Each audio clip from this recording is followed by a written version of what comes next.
ये क्या हो रहा है? तुम आखिर हो कौन?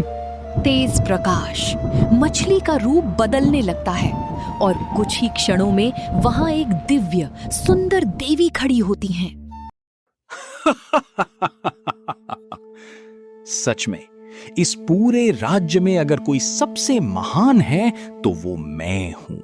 मेरी बुद्धि, मेरी शक्ति, मेरी वीरता सब कुछ अतुलनीय है। ऐसा राजा ना कभी हुआ था ना कभी होगा। महाराज, आपने बिल्कुल सत्य कहा। आपके जैसा पराक्रमी और तेजस्वी राजा इस धरती पर कभी जन्मा ही नहीं। दुश्मन आपका नाम सुनकर ही कांप उठते हैं। और महाराज, आपकी दया और न्याय की भी मिसाल दी जाती है। आपकी एक नजर से ही लोगों का भाग्य बदल जाता है। ये सब तो मुझे पहले से ही पता है, लेकिन तुम लोगों के मुख से अपनी प्रशंसा सुनना सच कहूं तो बड़ा सुखद लगता है। ये राजा अधिराज था। एक समय में ये बहुत ही न्यायप्रिय और दयालु राजा था, लेकिन पिछले कुछ समय से उसके अंदर अहंकार का बीज उग चुका था और अब वो बीज एक विशाल वृक्ष बन चुका था। राजा को अब अपनी तारीफ सुनना बेहद पसंद था और उसके दरबार में कोई भी ऐसा नहीं था जो उसकी बातों का विरोध कर सके। आज मेरा मन कुछ अलग करने का है। चलो आज हम जंगल की सैर पर चलते हैं। देखेंगे कि हमारे राज्य के जंगल कितने सुंदर हैं। जैसी आपकी आज्ञा महाराज।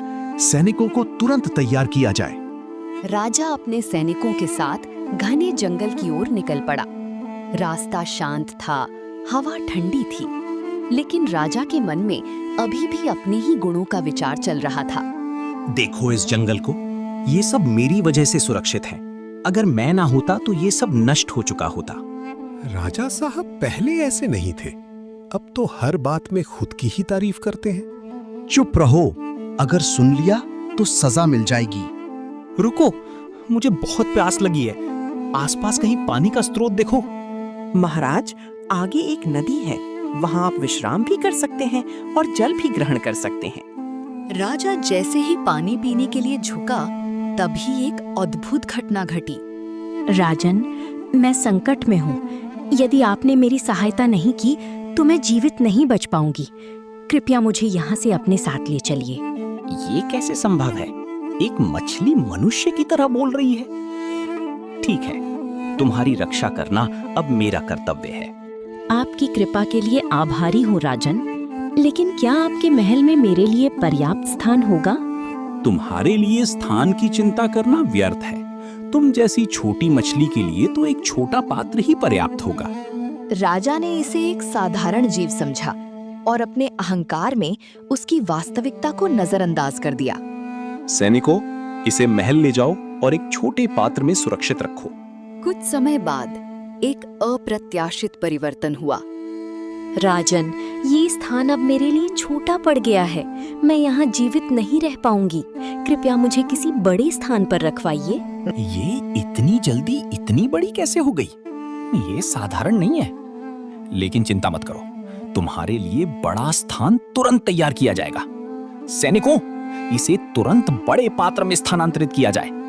राजा ने इसे अजीब तो माना, पर गंभीर नहीं। उसे अभी भी अपने सामर्थ्य पर पूरा विश्वास था, लेकिन ये तो बस शुरुआत थी। आने वाला समय राजा के अहंकार की असली परीक्षा लेने वाला था। राजा वीरेंद्र को ये सब अब भी एक साधारण घटना ही लग रही थी, लेकिन प्रकृति कभी भी बिना कारण कुछ नहीं करती।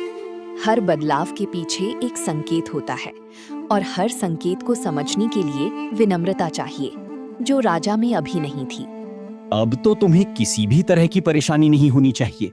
मैंने तुम्हें इस छोटे से नदी के पानी से निकालकर महल के इस विशाल पात्र में स्थान दिया है। यहाँ सुरक्षा है, सुविधा है और तुम्हारे लिए हर व्यवस्था है। अब और क्या कमी रह गई है? राजन, क्या सच में आपको लगता है कि किसी भी जीव की समस्या का समाधान सिर्फ उसे बड़ा स्थान दे देना होता है? क्या कभी आपने ये सोचा है कि समस्या जगह की नहीं, समझ की भी हो सकती है? तुम बड़ी अजीब बातें करती हो। मैंने तुम्हारे लिए वो सब किया है जो कोई भी राजा किसी साधारण प्राणी के लिए नहीं करता। तुम्हें सुरक्षा दी, आराम दिया, और अब भी तुम संतुष्ट नहीं हो?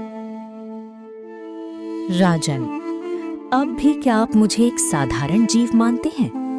आपने हमेशा दूसरों को सीमाओं में बांधने की कोशिश की, लेकिन जीवन को कैद नहीं किया जा सकता। जब उसे रोका जाता है तो वो और भी विशाल रूप ले लेता है, ठीक वैसे ही जैसे आपका अहंकार, जो अब आपको सत्य से दूर ले आया है। मैंने अपने ही घमंड में सबको छोटा समझ लिया, खुद को सबसे बड़ा मान लिया। लेकिन आज समझ आ रहा है कि इस संसार में मुझसे कहीं अधिक शक्तिशाली शक्तियां हैं, और मैं उन्हें पहचान ही नहीं पाया। और उसी क्षण राजा का अहंकार टूट गया, क्योंकि प्रकृति ने उसे दिखा दिया कि जो खुद को सबसे बड़ा समझता है वही सबसे पहले अपनी असली औकात से परिचित होता है। अब स्थिति पूरी तरह बदल चुकी थी। जो राजा कभी अपने आप को सबसे शक्तिशाली समझता था, आज उसी के सामने एक ऐसा रहस्य खड़ा था जिसे वो समझ नहीं पा रहा था। महाराज, ये मछली अब नियंत्रण से बाहर हो रही है। अगर ये और बड़ी हो गई तो पूरा महल ही नष्ट हो सकता है। नष्ट? नहीं, ऐसा नहीं हो सकता। मैंने हमेशा अपने राज्य की रक्षा की है। महाराज, हमें कोई निर्णय लेना होगा। निर्णय? कैसा निर्णय? मैं तो इसे बचाने के लिए यहाँ लाया था, और अब यही मेरे राज्य के लिए खतरा बन रही है। राजा के शब्दों में अब घमंड नहीं, बल्कि डर और असमंजस था। ये वही राजा था, लेकिन अब उसके अंदर कुछ बदलने लगा था। मैं समझ नहीं पा रहा हूँ, तुम कौन हो? तुम्हारे अंदर इतनी शक्ति कैसे है? और क्यों तुम बार बार इतनी बड़ी होती जा रही हो? जब तक प्रश्न सही नहीं होगा, उत्तर भी नहीं मिलेगा राजन। जब आपने मुझे पहली बार देखा था, तब आपने क्या कहा था? मैंने कहा था कि तुम एक छोटी सी मछली हो, तुम्हें ज्यादा जगह की जरूरत नहीं। और क्या आपने कभी सोचा कि जो छोटा दिखता है वो वास्तव में छोटा ही हो? राजा के पास अब कोई उत्तर नहीं था। उसके अपने ही शब्द अब उसके सामने सवाल बनकर खड़े थे। शायद मुझसे गलती हो गई। मैंने हमेशा दूसरों को अपने से छोटा समझा। मैंने कभी ये जानने की कोशिश ही नहीं की कि उनके अंदर क्या छुपा है। अहंकार इंसान की आंखों पर पर्दा डाल देता है राजन। वो उसे सच देखने नहीं देता। गलतियां करना गलत नहीं होता, लेकिन उन्हें स्वीकार न करना सबसे बड़ी गलती होती है। राजा का हृदय अब पूरी तरह बदलने लगा था। जहां पहले घमंड था, वहां अब पछतावा था। मैं स्वीकार करता हूं, मैं गलत था। मैंने अपने आप को सबसे बड़ा समझा। मैंने अपने राज्य के लोगों को, प्राणियों को कभी बराबरी का स्थान नहीं दिया। अगर ये मेरी सजा है तो मैं इसे स्वीकार करता हूं, लेकिन कृपया मेरे राज्य को नुकसान मत पहुंचाओ। हाँ, ये वही राजा था, लेकिन अब वो बदल चुका था। अहंकार का अंत शुरू हो चुका था। अचानक आसमान में तेज रोशनी फैलती है। कुंड का पानी चमकने लगता है। राजन, अब समय आ गया है सच्चाई जानने का। जो मछली अब तक एक रहस्य थी, अब वो अपने असली रूप में आने वाली थी। और वो क्षण आ चुका था जिसका इंतजार इस पूरी कहानी ने किया था। सच्चाई अब छुपी नहीं रहने वाली थी। मछली धीरे धीरे पानी से ऊपर उठती है। उसके शरीर से दिव्य प्रकाश निकलने लगता है। ये क्या हो रहा है? तुम आखिर हो कौन? तेज प्रकाश, मछली का रूप बदलने लगता है और कुछ ही क्षणों में वहां एक दिव्य सुंदर देवी खड़ी होती हैं। राजन वीरेंद्र, अब समय आ गया है तुम्हें सच्चाई जानने का। देवी, मुझसे बहुत बड़ी भूल हो गई, कृपया मुझे क्षमा कर दीजिए। राजन, मैं कोई साधारण मछली नहीं थी। मुझे स्वयं भगवान विष्णु ने तुम्हारा अहंकार तोड़ने के लिए पृथ्वी पर भेजा था। भगवान विष्णु? तो ये सब मेरे अहंकार की वजह से हो रहा था।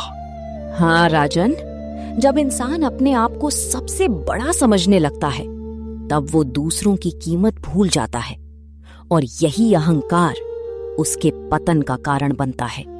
देवी, मैं स्वीकार करता हूं, मैंने अपने पद और शक्ति का घमंड किया। मैंने लोगों को अपने से छोटा समझा। मैंने कभी ये नहीं सोचा कि हर जीव में भी वही आत्मा है।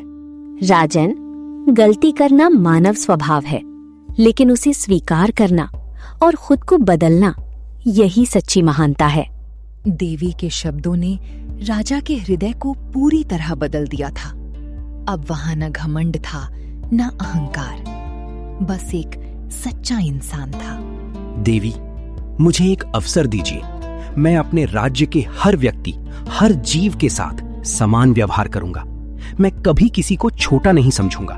मैं एक सच्चा और विनम्र राजा बनकर दिखाऊंगा।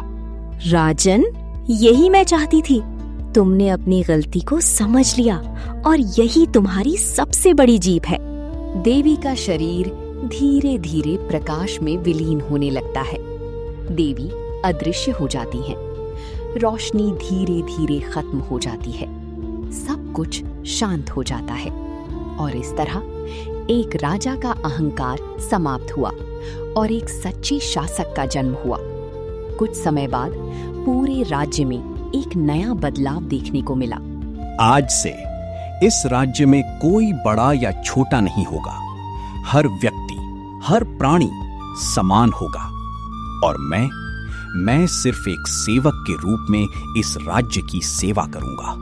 महाराज, आज आप सच में सबसे महान बन गए हैं। नहीं सेनापति, महान वो नहीं जो खुद को बड़ा समझे।